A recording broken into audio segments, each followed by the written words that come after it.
सानसेयारि खौरां नायनो मोजां मोनग्रा गासैबो रायजो राजा नोंथांमोनखौ गिबियावनो आंनि एसबी बड निउज चेनेलाव बरायग्रोनाय थाबाय। खुलुमबाय, आं सिबि रानि ब्रह्म। बे चेनेलनि गेजेरजों सानफ्रोमबो सानसेयारि खौरांखौ फोसावनाय जायो। नोंथांमोना बे चेनेलनि गेजेरजोंनो गोनां सानसेयारि खौरांफोरखौ मोननो हागोन। थुदो बिदिब्ला खौरां आवरायनायखौ जागायजेननोसै। रायजोआव फिन नाव जाब्रबथाय। दैनि गेजेरावनो बेलथायदों नावा, जायजों नावाव थानाय गासैबो सुबुंफोरा दैयाव गोग्लैनो गोनां जादों। नावाव गासै 15 फरायसाफोरबो दंमोन। फरायसालिनिफ्राय न' फारसे फैबाय थानाय समावनो बे जाब्रबथाया जानो मोन्दों। खाफाल मोजां, दालां बानायनायनि खामानि जागासिनो दंमोन। नाव बेलथायनाय लोगो लोगोनो दालां बानायनायाव मुखुब जानाय सुबुंफोरा जाय जेरै हागौ एरै रैखा खालामफैदों, जेराव रैखा मोननो हादों नावाव थानाय 30 सुबुंफोरा। 30नि मादाव 15यानो फरायसाफोरमोन। दैयाव गोग्लैनायनि जाहोनाव फरायसाफ्रा जोखोम जानो गोनां जादों। जोखोम जानायफोरनि मादावबो सानैया गोब्राबै जोखोम जानो गोनां जादों। उनाव बिथांमोनखौ देहा फाहामसालियावबो थिसननाय जादों। दैयाव गोग्लैनायनि थाखाय फरायसाफोरनि बिजाब, बेग, साइकेल गासैबो दैजों सिजोबदों आरो माखासेया दैजों बुखारलांजानोबो गोनां जादों। लखिमपुरनि सवनसिरि दैमायाव जादों बे नाव बेलथायनाय जाथाया। भारतआव जायखिजाया समाव गेदेर बमा बेरनाय जाथाय जागोन नामा? मानोना भारतनि दाब दाब जायगायाव गेदेर फसंथानफोराव दासान्दि बमा बेरहोनायनि हुमखि हरनायफोरा जागासिनो दङ। थांनाय 15 आगस्टआव भारत उदांस्रि सानाव आसामनि मोन 25 जायगाफोराव आलफाया बमा बेरहोनो हुमखि हरनायनि उनाव राजस्थाननि गं 100 देहा फाहामसालिफोराव बमा दोननायनि हुमखि हरदोंमोन आरो बमा बेरहोनो हुमखि हरदोंमोन मिथि मोनै सुबुङा। दा आरोबाव आसामनि गुवाहाटियाव थानाय सिटी सेन्टार मलाव बमा बेरहोनो थाखाय हुमखि हरदों। बमा बेरहोनो हुमखि हरनायनि उनावनो सिटी सेन्टार मलाव थानाय गलादार, स्टाफ, कास्टमार गासैखौबो मलनि बायजोआव दैथायहरनाय जादों। 3 घन्टानि थाखाय मलखौ बन्द खालामनानै दोननाय जादों आरो खौरांखौ मोननाय लोगो लोगोनो एसएसबी जवान, आसाम पुलिस, बम स्क्वाड आरो डग स्क्वाडआ फैनानै बम नागिरनायनि हाबाखौ मावफैदों। नाथाय 3 घन्टा नागिरनायनि उनाव बमा मोननायनि जेबो खौरांखौ मोननो हानाय जायाखै। गुवाहाटीनि जीएस र'डआव थानाय सिटी सेन्टार मलावनो जादों बे हुमखि हरनाय जाथाया। बे हुमखि हरनाय जाथाय जानायनि उनावनो आसाम पुलिसआ गोख्रोङै सिग्रोमनानै आरो सेबनानै आलफाजों सोमोन्दो थानाय पवन दर्जी मुंनि सासे सुबुं आरो गुबुन सासे सुबुंखौ एरेस्टबो खालामदों। सोरखारि फरायसालि गायसंनाय नङा, सोरखारि फरायसालिफोरखौ बन्द खालामनायसो जागासिनो दङ जोंनि रायजोआव। फिन आरोबाव शिक्षा क्षेत्र स्किमनि सिङाव 161 फरायसालिफोरखौ बन्द खालामनो थाखाय बा सरजाबनो थाखाय थांखि। डाइरेक्टर अफ एलिमेन्टारि स्कुलनिफ्राय 161 फरायसालिनि मुंखौ फोसावदों, जायखौ अरायनि थाखाय बन्द खालामनाय जागोन। आसामनि मोन 17 जिल्लायाव थानाय गं 161 फरायसालिफोरखौ बन्द खालामनानै खाथियाव थानाय फरायसालिफोरजों सरजाबनाय जासिगोन। मोन 17 जिल्लानि मादाव माजुलियावनो बयनिख्रुइबो बांसिन फरायसालिफोरखौ बन्द खालामनो थाखाय थांखि लानाय जादों। गासै गं 31 फरायसालिफोरखौ बन्द खालामनो थाखाय फोसावदों। बेनि उनाव करिमगन्ज आरो लखिमपुराव गं 19 फरायसालिफोरखौ बन्द खालामनो थाखाय फोसावदों। ओजोंहाय बङाइगावआव गं 14, हाइलाकान्दियाव गं 10, काछाराव गं 9, शिबसागराव गं 8, नगाव आरो जरहाटआव गं 7, बरपेटा आरो नलबारियावबो गं 6 फरायसालिफोरखौ बन्द खालामनो थाखाय फोसावदों। तिनसुकिया, कामरुप मेट्र', डिब्रुगड़आव गं 4, सनितपुर, गवालपारा, मरिगाव, हजाइ बेफोराव गं 3 आरो चराइदेवआव गं 1।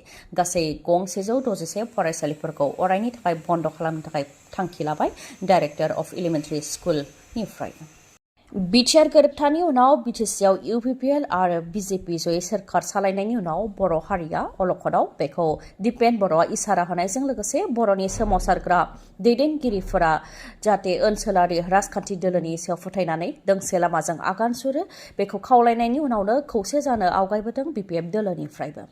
UPPL आरो BPFनि दैदेनगिरिफ्रा जाहाथे ज' जायो आरो सोमावसारग्रा दैदेनगिरिफ्रा जाहाथे नेशनेल पार्टी, बिजेपि बा कंग्रेस दोलोखौ ज्राब एंगारनानै हारिनि थाखाय खौसे जानानै खामानि मावो, बेनि थाखाय खावलायहरदों BPF दोलोनि लाइमोन गांखंनि दैदेनगिरि प्रहलाद ब्रह्मआ।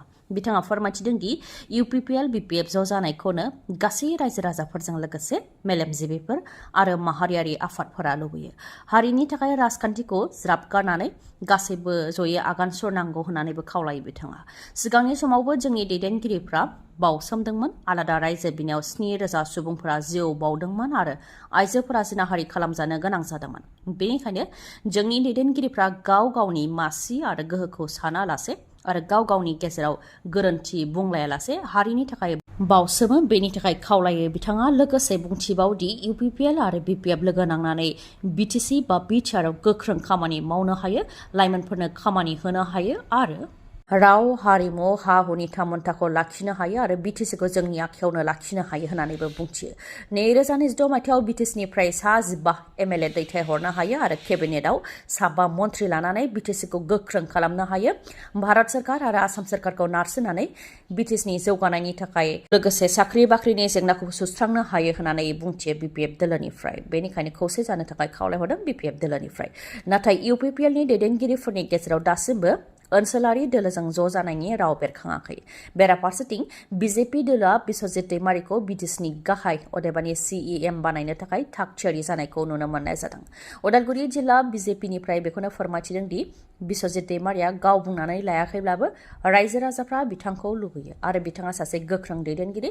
बिटिआर गोरोबथानि मावफुंजायै दफाफोरखौ बिथाङा मावफुंनो हागोन होननानैबो रायजो राजानि सिगाङाव फोरमायथिदों। थारैनो बिटिसिनि राजखान्थिया उननि समाव मा महर लागोन आरो बे खेबाव बिटिसिनि मासियाव सोर जिरायगोन, प्रमद बर' ना हाग्रामा महिलारी ना बिस्वजित दैमारी, बेखौ समासो फोरमायगोन। लुथिनाय खालि लुथिनो थाखाय गुबुन गुबुन लामाखौ आखायाव लादों दुथां सुबुंफोरा। जेरै लुथिनो थाखाय खायफाया डक्टरनि सिनायथि होनानै बा नंखाय डक्टरनि डिग्री लानानै बेरामिफोरखौ फाहामथाय होनानै बेरामिफोरनिफ्राय हाजार हाजार बा लाख रां लुथिदों। खायफा पुलिस अफिसार जाफ्लानानै लामा सामा दादागिरि दिन्थिनानै रां लुथिदों आरो गुबुन गुबुन। सानसे सिगांसो गुवाहाटीनिफ्राय नंखाय आसाम पुलिसनि एसिपिखौ हमनो हादोंमोन गुवाहाटी पुलिस क्राइम ब्रान्चआ। बेनि सानसे उनावनो गुवाहाटीनिफ्राय हमनो हाबावबाय नंखाय सिबिआइ अफिसार। जालुकबारि आउटपस्टनि हानजाया नंखाय सिबिआइ अफिसार फयाजुल हाजरिका, जायखौ दिनेश हाजरिका मुङैबो मिथिनाय जायो, बेखौ हमदों। 26 बोसोर बैसोनि फयाजुल हाजरिकाया गावखौ सिबिआइ अफिसारनि सिनायथि होनानै साख्रि होनायनि मुङाव सुबुंफोरनिफ्राय रां लुथिदोंमोन। जालुकबारि पुलिसआ 6 माइलाव थानाय फयाजुल हाजरिकानि भारा न'आव सिग्रोमनायाव पुलिस इउनिफर्म, गंनै नंखाय पिस्तल, सिबिआइनि नंखाय आइडि कार्ड आरो नंखाय बेड्जबो मोननो हादों। सिबिआइ होनानै सुबुंफोरनो साख्रि होनायनि लब दिन्थिनानै रां लुथिदोंमोन दुथाङा। बिथांनि बे खामानिखौ मावनायाव गौतम सैकिया मुंनि सुबुङाबो मदद होदोंमोन। गावनि एल्ट' गारिखौ बाहायनो होदोंमोन बिथाङा। बेनिखायनो जालुकबारि पुलिसआ फयाजुल हाजरिकाजों लोगोसे गौतम सैकियाखौबो एरेस्ट खालामबाय। आसामाव बे खेबाव कंग्रेसनि सोरखार फैगोन नामा? डक्टर हेमन्त बिश्व शर्मानि गोहोनि मासियाव बे खेबाव गौरब गगैया जिरायगोन नामा? गोख्रोंनिफ्राय गोख्रों जाबोनो हमदों कंग्रेस दोलोआ। थांनाय लकसभा बिसायख'थिनि उनाव बांसिनै गोख्रों जानायखौ नुनो मोननाय जादों कंग्रेस राजखान्थि दोलोखौ। फारसेथिं मुवा बेसादनि बेसेन बांनाय, खाजोना बांनाय, मोब्लिब बिल बांनाय बायदि बायदिखौ लानानै बिजेपि सोरखारनि हेंथा सानफ्रोमबो रायजो राजाफ्रा खुद्रिदों। फारसे आखाइजों होनानै फारसे आखाइजों लांफिननायनि अजद होदों रायजो राजाफ्रा। दा कंग्रेस दोलोआबो डक्टर हेमन्त बिश्व शर्मानि धोन सम्पतिनि सायाव नोजोर होनानै राजखान्थि खालामनायखौ नुनो मोननाय जादों। डक्टर हेमन्त बिश्व शर्मानि अनगायैबो डक्टर हेमन्त बिश्व शर्माजों सोमोन्दो थानाय चेनेल सालायग्राफोरनि धोन सम्पतिनि सायावबो नोजोर होदों कंग्रेस दोलोआ।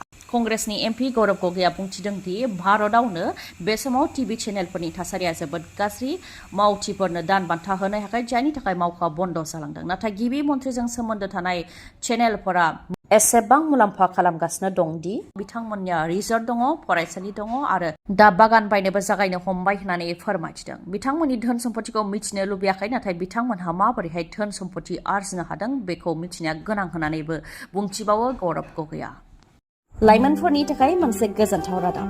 रुरेल इनस्टिट्युट अफ हेल्थ साइन्सआ गुबुन गुबुन कर्सआव मुं थिसननो थाखाय लाइमोनफोरखौ हांख्रायहरदों।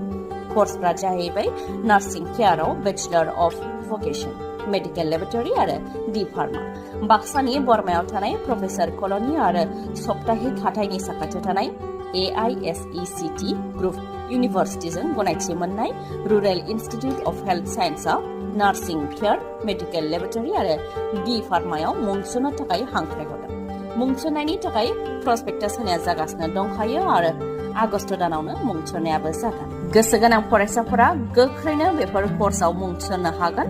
रोंग'थिया नार्सिं कर्स आरो मेडिकेल लेबरेटरिनि थाखाय जायखिजाया स्ट्रिमाव थाखो 2 उथ्रिसारनाय जानो नांगोन। नाथाय डि फार्मानि थाखाय साइन्स स्ट्रिमाव थाखो 2 उथ्रिसारनाय जानो नांगोन। मख'नो गोनांदि नार्सिं केयाराव बेचलर अफ भकेसन खालामखांनायनि उनाव APC आनजादनि थाखायबो एप्लाइ खालामनो हागोन बिजाथिफोरा। लोगोसेनो गुबुन गुबुन सोरखारि साख्रिनि थाखाय एप्लाइ खालामनो हागोन।